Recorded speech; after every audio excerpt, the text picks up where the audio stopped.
Halo guys, welcome back again to my channel. Bersama saya Hansen di sini, dan seperti biasanya setiap harinya saya akan buatkan video seputar cryptocurrency. So bagi teman-teman yang tertarik seputar cryptocurrency, boleh aja langsung bantu saya like dan juga subscribe.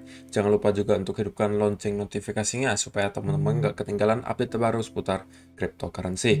Oke, pada hari ini guys kita melihat Bitcoin melanjutkan recovery-nya. Dan kita pengen tahu kira-kira apa yang sedang terjadi, dan nanti pastinya ada berita beserta data terbaru yang pengen saya share untuk kalian. So stay tune terus sampai akhir video. Kita akan melihat videonya sekarang. Let's go. Seperti biasa guys, kita akan mulai dari market cap terlebih dahulu. Pada hari ini secara global market cap crypto berada di angka 2,37 triliun dolar atau naik sekitar 3,96%. Bitcoin sendiri di angka 51.000, naik 4%, Ethereum 4.353, naik 4%, Binance Coin lumayan naik 7%, 589 dolar, Solana 196, Cardano 1,45, XRP 0,83, Polkadot 28 dolar, Terra Luna berada di urutan ke-10 dengan harga 66,94 dolar. So, itulah outlook sementara dari beberapa top coin yang ada. Kita sekarang masuk dulu ke beberapa berita terbaru hari ini. Pertama dikatakan di sini, Bitcoin could drive people nuts for months with 53k Bitcoin price ceiling, analis.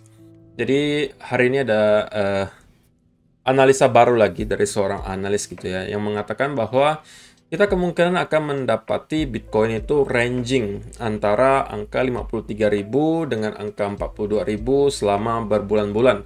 Atau mungkin dia maksudnya adalah seperti yang terjadi ketika kita koreksi di bulan Mei kemarin sampai bulan Juli. Kita hanya bermain di sekitaran angka 30.000 dan kurang lebih 40-an ribu. Dan kali ini menurut si analis, kita kemungkinan bisa mengulang hal yang sama, di mana kita hanya bermain di angka 42.000 dan juga 53.000. Jadi kita berbulan-bulan masih akan sideways menurut dia gitu ya. Dan kalau misalnya teman-teman perhatikan, di sini ada beberapa analis gitu ya. Dan salah satunya yang ini guys, dia mengatakan kita kemungkinan juga bisa mendapati hal semacam ini, dimana kita membuat semacam channel gitu ya, sideways channel, dan kita mungkin akan berbulan-bulan bermain di sekitaran sini sebelum kita benar-benar melanjutkan lagi kenaikan ke atas. Kemudian juga si Willy Woo, ini adalah salah satu orang yang juga menganalisa data on-chain gitu ya. Kalau dia mempunyai nada yang berbeda gitu guys. Kalau Willy Woo dia lebih percaya bahwa kita sebenarnya juga masih dalam keadaan yang cukup bullish secara data on-chain gitu ya. Dimana kita melihat Bitcoin supply shock ratio-nya itu atau valuation-nya itu masih menembus ke high yang baru atau tetap menembus higher high gitu ya. Berbeda ketika kita mendapati koreksi yang terjadi di bulan Mei kemarin, di mana kita mendapati ada penurunan di Bitcoin supply shock ratio. Oke, sedangkan kita di sini itu mendapatkan kenaikan. Jadi menurut si Willy Woo, walaupun secara short term kita masih mempunyai kemungkinan untuk mendapati sideways movement ataupun koreksi lebih dalam, tetapi secara long term menurut dia data on-chain masih dalam keadaan bullish gitu ya. Next, nah tadi kalau misalnya udah ada berita positifnya, negatifnya juga ada gitu guys ya. Bitcoin whales move fresh coin to exchanges in repeat of behavior before 42k Bitcoin price dip. Jadi kalau misalnya tadi kita melihat secara long term itu data on-chain yang masih bullish. Nah, kalau untuk data on-chain satu ini mungkin sedikit menilai untuk pergerakan short term gitu ya. Data points to whales increasingly eager to sell. Jadi ini ada yang namanya Bitcoin Exchange Whale Ratio. Jadi setiap kali kita mendapati Exchange Whale Ratio itu naik, yang berarti banyak sekali paus yang mendepositkan Bitcoinnya ke exchange. Yang biasanya gitu guys ya, biasanya kemungkinan besar adalah untuk dijual. Dan sebelum kita mendapatkan drop dari angka 50-an, 56.000 itu ke kurang lebih harga 40.000 kemarin, kita mendapati exchange whale ratio itu juga naik gitu guys. Naik cukup tinggi ke angka kurang lebih 0,95. Dan kali ini kita juga mendapati hal yang sama terjadi.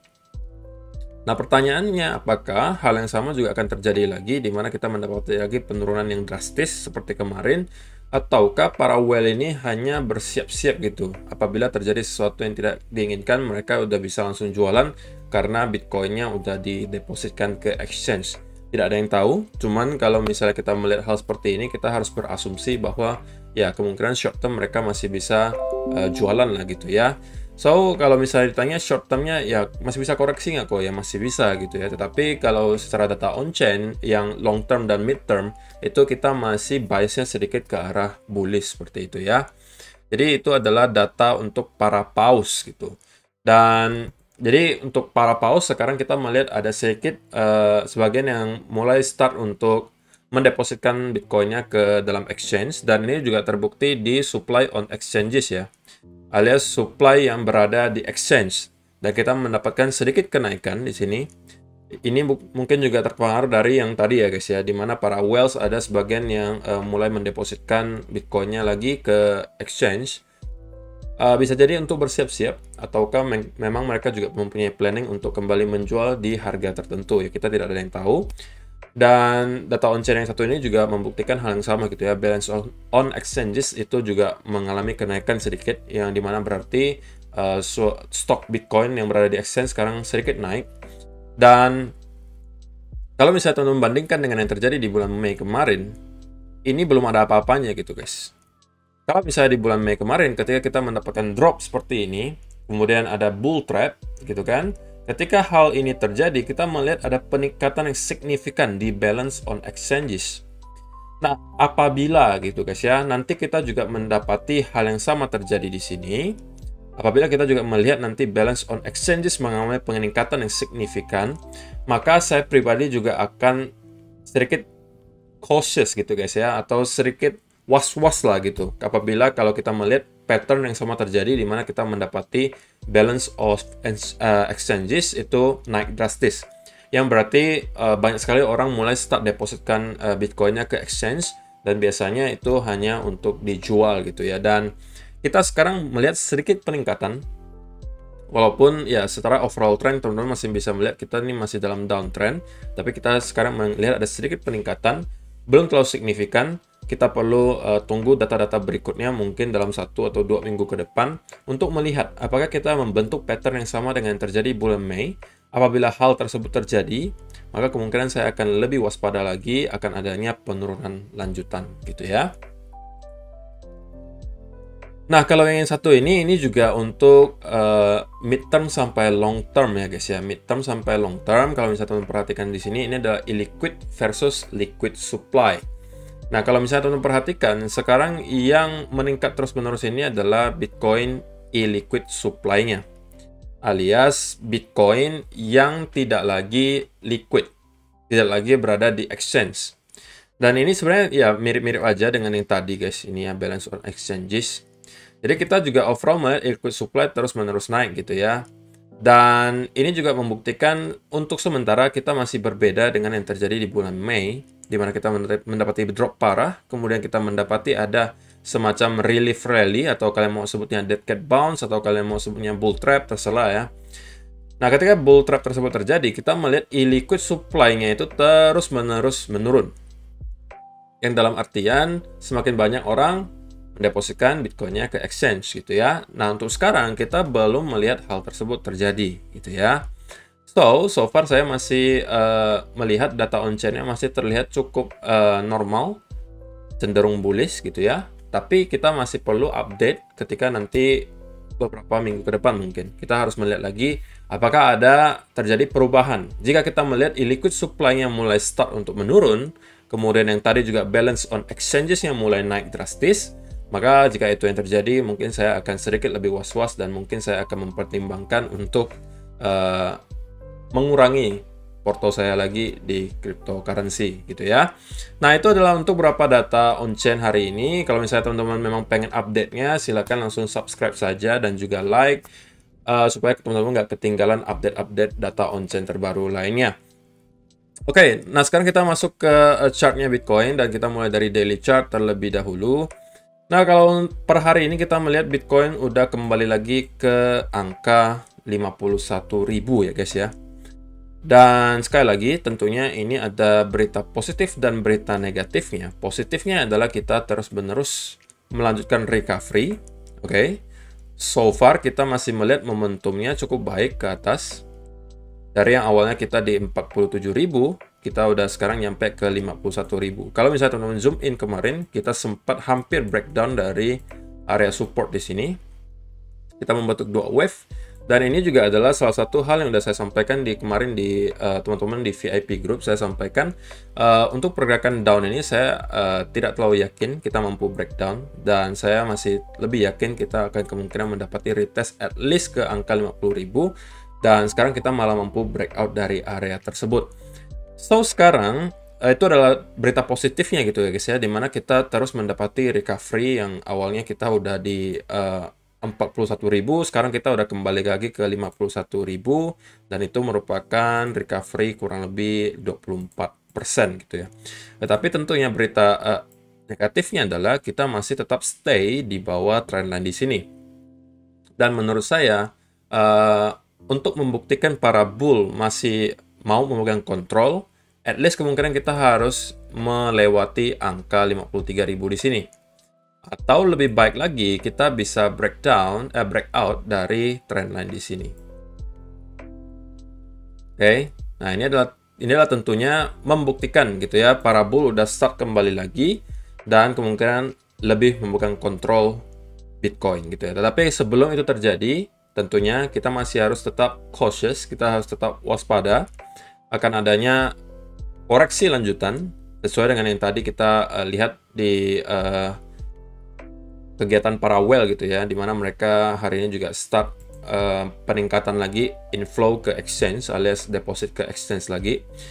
Dan area yang perlu kalian perhatikan tentunya adalah berikutnya, apabila kita masih mampu melanjutkan kenaikan ke atas, area berikutnya yang perlu kita perhatikan adalah tentunya di trend line di sini, yang juga bertepatan dengan area major resistance berikutnya yang berada di angka sekitaran 52.700 hingga 53.000. Itu adalah area major resistance berikutnya, yang menurut saya ini juga sangat amat penting untuk kita pantau. Apabila kita mampu break out lagi dari area sana dan consolidate di atas, ini tentunya adalah berita yang sangat baik. Tetapi apabila kita udah start melihat pelemahan trend bullish, dan kita melihat ada indikasi akan adanya pembentukan pattern reversal di sekitaran sini, baik itu triple top, double top, head and shoulder, ataupun apapun itu, atau rising wedge, maka kita kemungkinan akan mendapati lagi koreksi lebih dalam seperti itu ya. Jadi ini tergantung nanti pergerakan harganya seperti apa.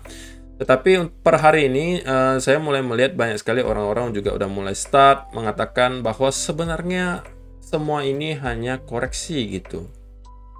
Dan mereka mulai ada yang menggambarkan pattern seperti ini gitu ya, menganggap ini adalah hanya sebuah symmetrical triangle gitu ya, dimana ini trendline bawahnya terbentuk dari sini, trendline atasnya ini terbentuk dari sini. Dan menurut mereka, para analis tersebut yang menggunakan teknik ini atau pattern ini adalah tahap retest yang wajar gitu, dan selanjutnya kita kemungkinan akan mendapati rally lagi ke atas. Apakah ini ada kemungkinan? Ya, saya bisa bilang ada gitu ya guys ya. Ada kemungkinan ini adalah symmetrical triangle dan kita hanya berada dalam tahap retest. Dan kalau misalnya teman-teman perhatikan di daily chart juga, kita sudah hampir menyentuh area oversold kemarin gitu ya.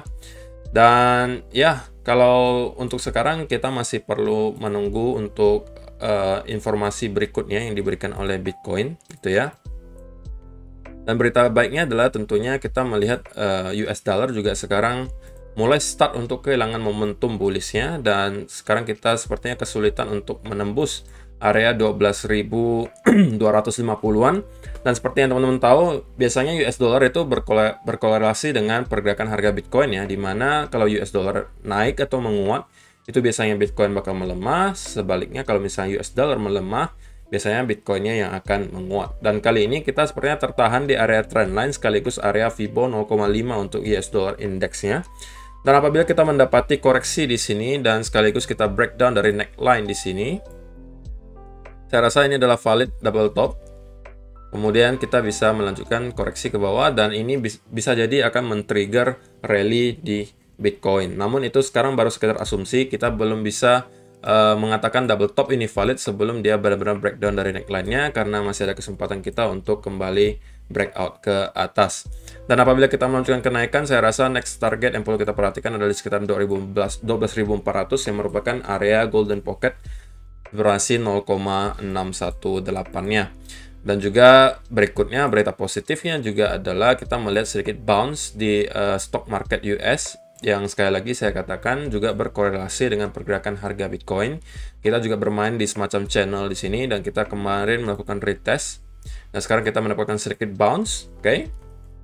Kalau kalian zoom in sedikit ke 1 hour chart, maka kalian bisa menemukan sebenarnya stock market US juga sekarang berada di sini. Kalau kalian tariknya semacam ini, ya mungkin kalian bisa ngelihatnya ini sudah sedikit breakout ya. Dan apabila kita hari ini melanjutkan rally ke atas, saya rasa ini udah fix breakout dan kita kemungkinan akan bisa kembali nge-retest all time high berikut sebelumnya. Dan kalau itu yang terjadi, tentunya itu adalah juga berita positif untuk Bitcoin. Jadi masih ada beberapa hal yang perlu kita pantau hari ini, dan mungkin kita baru akan mempunyai gambaran yang lebih jelas ketika kita mendapati data-data di beberapa hari berikutnya. Jadi jangan sampai kalian ketinggalan update tersebut ya guys ya. Jangan ketinggalan update tersebut. Sampai belepotan saya ngomongnya guys. Oh ya, untuk teman-teman yang kemarin menanyakan soal launchpad di Bybit, itu periode snapshotnya sudah dimulai guys. Sudah dimulai periode snapshotnya. Jadi kalau untuk ikutan launchpad itu ada 3 periode. Periode snapshot, kemudian periode berlangganan, kemudian periode distribusi. Gitu ya. Snapshot itu ketika Bybit itu melihat jumlah BitDAO yang berada di account kalian atau wallet kalian, itu minimal harus mempunyai rata-rata 50 token BitDAO. Kalau misalnya kalian sesuai atau melewati syarat tersebut, kalian akan masuk ke periode berlangganan. Jadi kalian bisa commit berapa BitDAO di sana, kemudian baru nanti didistribusikan sesuai dengan perhitungan Bybit, kalian dapat alokasi berapa. So kalau kalian pengen ikutan, itu hari ini udah mulai periode snapshotnya. Kalau yang belum punya account, silakan daftar dulu akunnya di link yang sudah saya sediakan di kolom description di bawah untuk daftar akun Bybit. Karena di Bybit lagi gencar-gencarnya marketing, banyak sekali event-event yang membuat kalian mendapatkan uang gratis gitu ya. Salah satunya Launchpad, kemudian juga lagi ada event yang bisa menghadiahi kalian iPhone 13 Pro. Kemudian juga tentunya kalau misalnya kalian daftar menggunakan link yang sudah saya sediakan, kalian akan mendapatkan bonus tambahan berupa trading bonus juga. So, itu aja untuk hari ini guys, untuk update Bitcoin beserta data-datanya. Terima kasih yang sudah menonton sampai selesai. Semoga bermanfaat video kali ini dan kita akan bertemu lagi di video yang berikutnya. Bye-bye.